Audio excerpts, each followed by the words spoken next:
We look at data from finance to quality data. That means yield, failure analysis. Because we're in the storage business, we have drives, we have systems. So anything that goes through the whole supply chain. So all the different departments, quality, operations, inventory, HR, finance, everything. We look at processes, look at the flow of things, because we are in a manufacturing environment.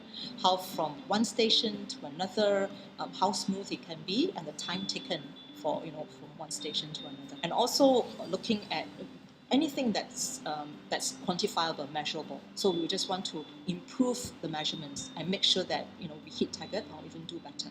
Tableau also helps us in tracking the past trends, current trends, and also predict what's in the future, so that we say, okay, we think that if we continue this way, it might go this direction, and what can we do to facilitate that or to reduce that tendency. We have an inventory dashboard. So the inventory dashboard captures the finished goods and all the different locations, like supplier materials that come into our warehouse. They are waiting to be used in the manufacturing process. It was 30,000 lines. And then, inventory is ongoing. It just changes every minute. So we have managed to capture that in an inventory dashboard. And then, obviously, inventory is about money on hold. If you don't sell anything, if your materials are all lying around and, nothing gets done, then your money is stuck there and then you're not generating income.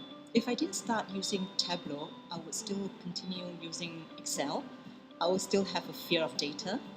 And then I wouldn't have a bigger view of how data can help in my day-to-day work. Whereas with Tableau visuals, I'll look at the Tableau and look at the colors, I look at the bars, I look at the numbers. So because, it's more fun.